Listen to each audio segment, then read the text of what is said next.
Burt Lancaster revela la lista de sus numerosas parejas sexuales tanto hombres como mujeres. Burt Lancaster nació como Burton Stephen Lancaster el 2 de noviembre de 1913 en la ciudad de Nueva York.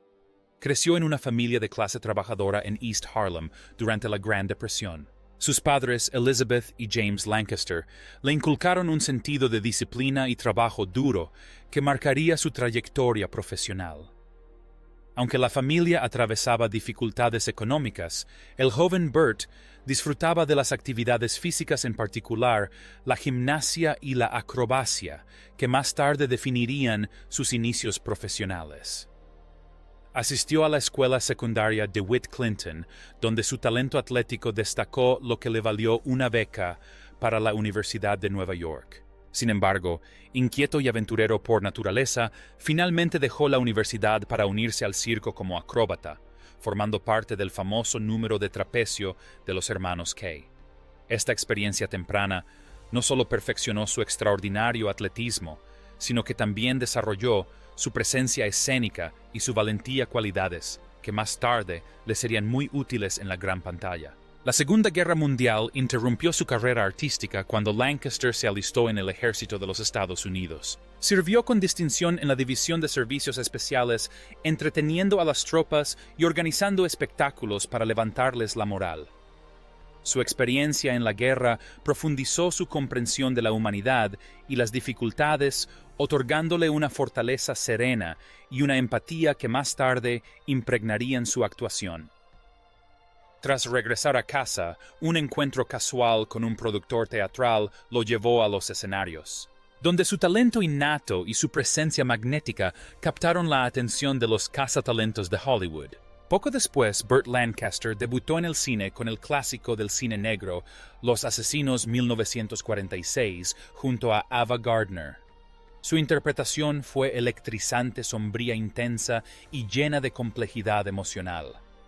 De la noche a la mañana se convirtió en una estrella, aclamado como uno de los actores emergentes más prometedores del Hollywood de la posguerra. Los primeros papeles de Lancaster a menudo enfatizaban su físico robusto y su semblante estoico, pero él distaba mucho de encasillarse.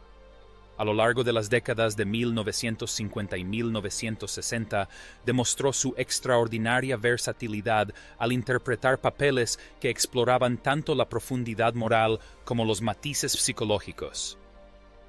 En De aquí a la eternidad, 1953, ofreció una de sus actuaciones más memorables como el sargento Milton Warden, protagonizando un romance prohibido con Deborah Kerr en una de las escenas de playa más icónicas del cine. La película ganó 8 premios Oscar y consolidó la reputación de Lancaster como un gran talento dramático.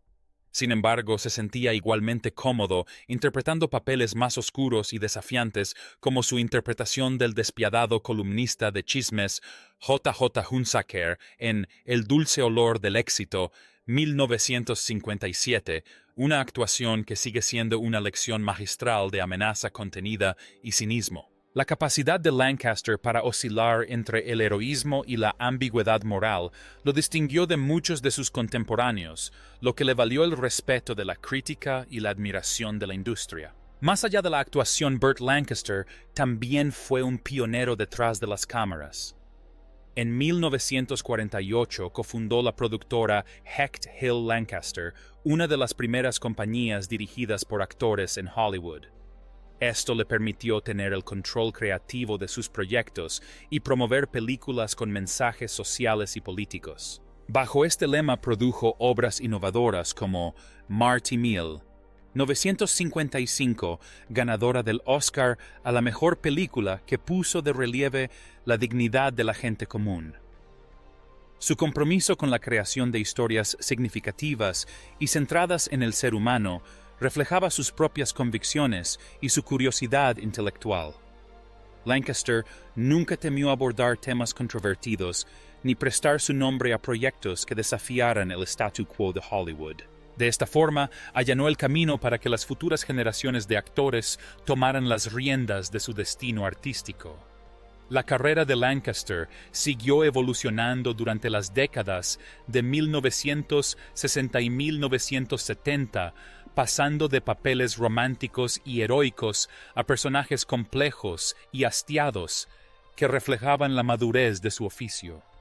Ganó el Oscar al mejor actor por su papel en Elmer Gantry, 1960, donde interpretó a un predicador carismático, pero moralmente conflictuado. Una actuación que demostró su versatilidad y su valentía al abordar temas de gran carga emocional.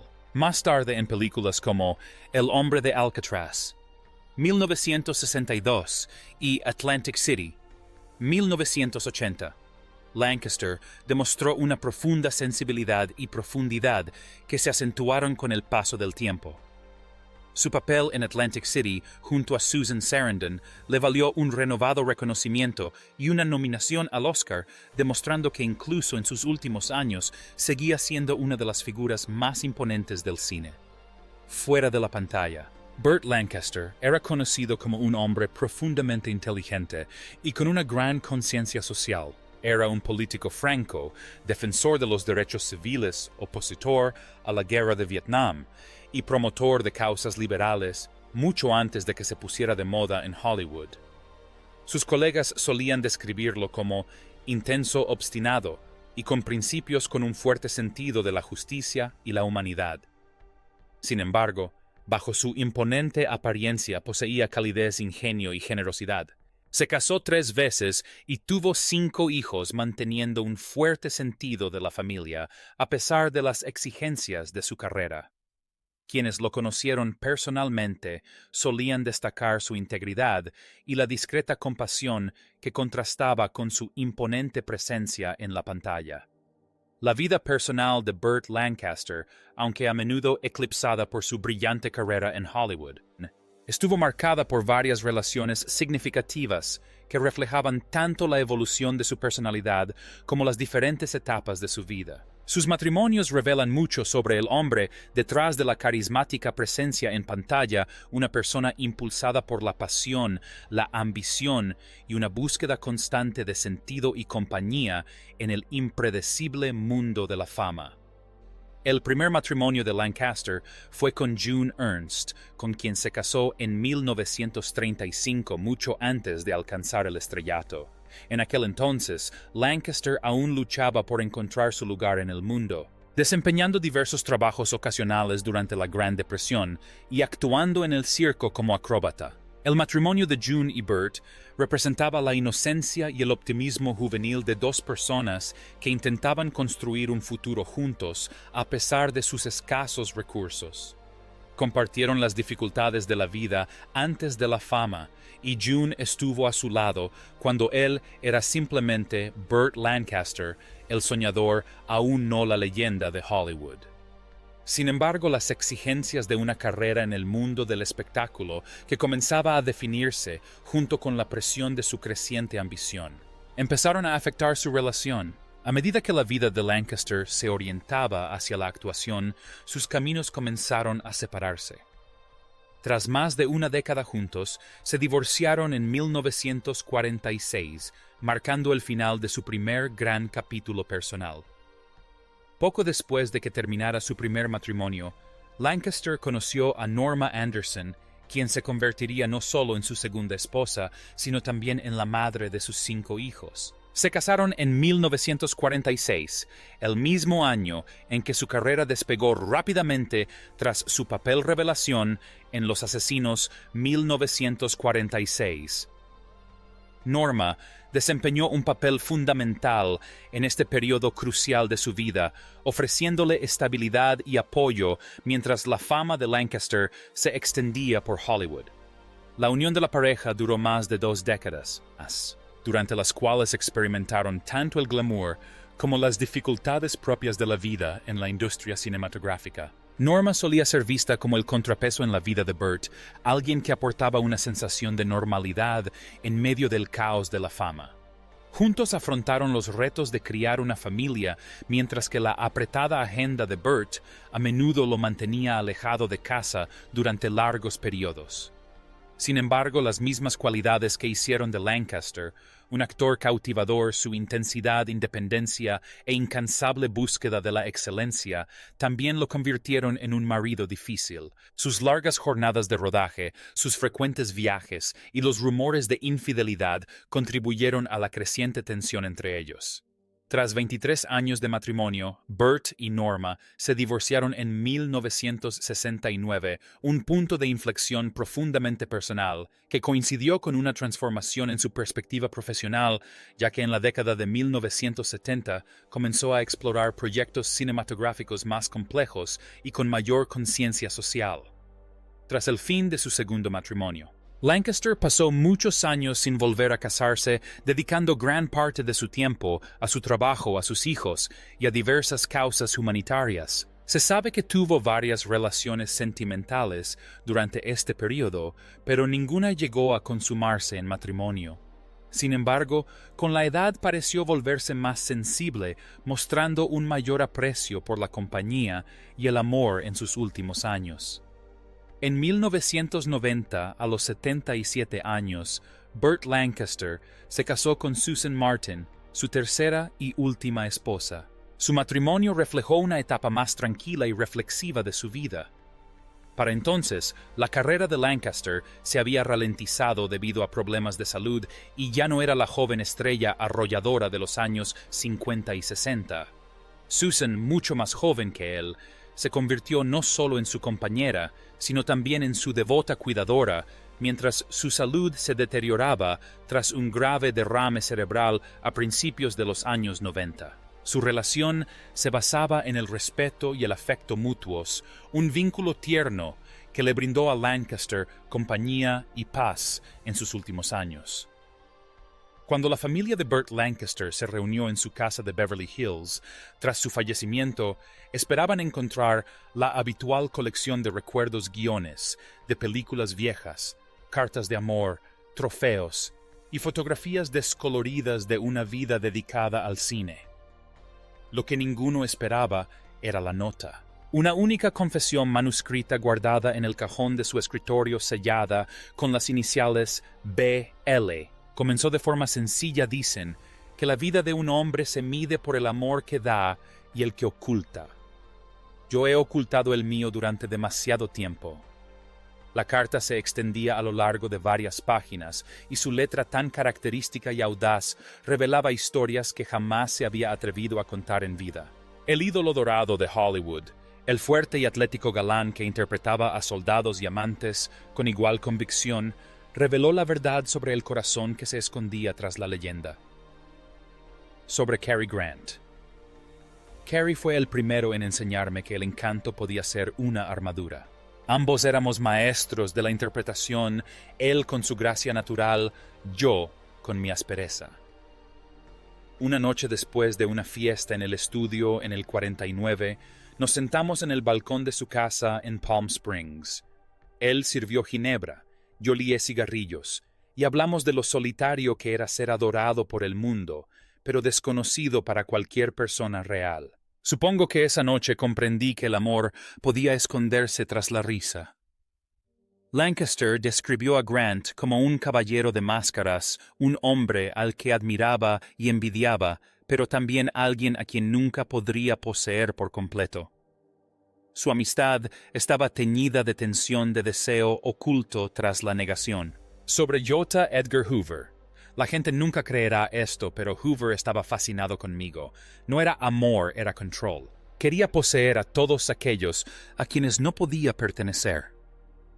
Me invitaba a cenar, hablaba de patriotismo y vigilaba cada uno de mis movimientos con lupa. Había poder en su mirada y también miedo. Una noche me dijo: «Burt, podrías destruir a los hombres con solo sonreír». Me reí, pero lo decía en serio. Hoover no amaba, coleccionaba. La nota sugería que los encuentros de Lancaster con Hoover eran menos románticos y más psicológicos. Un delicado equilibrio entre curiosidad, peligro y manipulación en las sombras del Hollywood de la Guerra Fría. En Rock Hudson, Rock era inocente, dulce, callado, y siempre temía ser descubierto. Recuerdo que una vez después de una fiesta de rap, lo abracé y me dijo: No creerás que nos dejarán ser nosotros mismos, ¿verdad? Le respondí, no, Rock, no lo harán, pero les haremos creer nuestras mentiras tan bien que pensarán que son verdad. Sonrió entre lágrimas, y eso me partió el corazón. Por su tono era evidente que Lancaster sentía una profunda ternura por Hudson, una comprensión compartida de la doble vida que les exigía su industria.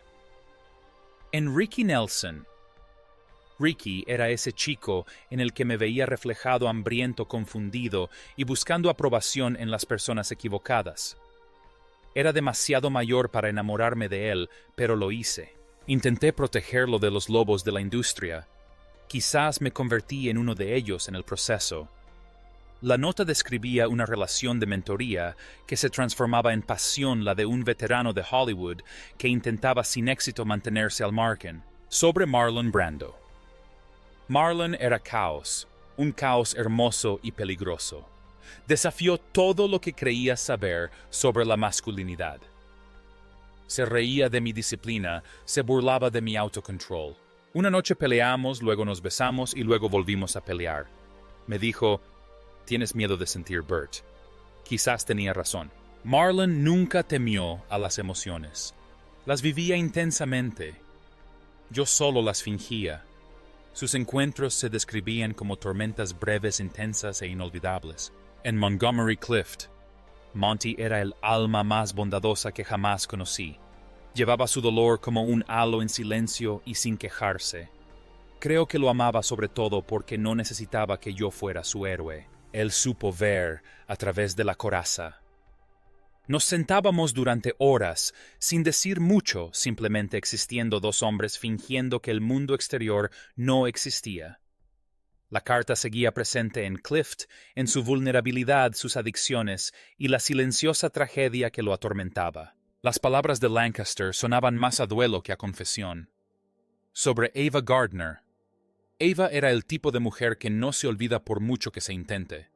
Era fuego. No te quemaba, te consumía. Tuvimos una aventura durante los años en que el asesino estuvo en el poder, y juro que aprendí más sobre la lujuria y la rebeldía de ella que de nadie. Una vez me dijo, «Eres demasiado serio, Bert, la vida no es una guerra». Pero para mí siempre lo fue. Describió a Ava como musa y espejo a la vez, una mujer que igualaba su intensidad y se negaba a ser vencida. Sobre Marilyn Monroe, dijo que era un poema escrito desde el dolor.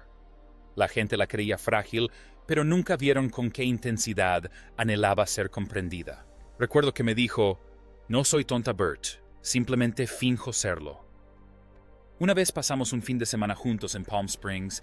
Éramos dos personas solitarias que intentábamos que nos vieran. Ella lloró esa noche, y yo no supe cómo consolarla. Todavía desearía haber tenido la entrada sobre Monroe, que parecía una disculpa no solo para ella, sino para todas las personas que no pudo salvar, incluido él mismo. Sobre Elizabeth Taylor. Elizabeth era realeza. Vivía como si supiera que sería recordada. Nos conocimos tarde, mucho después de que mi juventud se hubiera desvanecido, y me dijo, «Aún conservas esa sonrisa peligrosa, Bert». Para entonces, ambos éramos supervivientes, dos estrellas veteranas que fingían no temer a la oscuridad. Me besó una vez y me dijo, «Deberías haber escrito tu historia». Quizás esta nota sea mi respuesta. Las últimas líneas estaban garabateadas a toda prisa, como si hubieran sido escritas en un arrebato de emoción. Recordarán las películas, los músculos, la sonrisa que lo hagan. Pero espero que algún día alguien lea esto y lo entienda. No fui solo un hombre de la pantalla. Yo también era un hombre de amor desordenado, oculto y real. Cuando terminó la nota, reinó el silencio en la habitación. El mito de Burt Lancaster, el héroe de mandíbula de hierro, el aventurero estoico, dio paso a algo más humano, más frágil e infinitamente más profundo. En definitiva, su mayor logro fue quizás una confesión escrita no para el mundo, sino para la verdad que finalmente podía afrontar.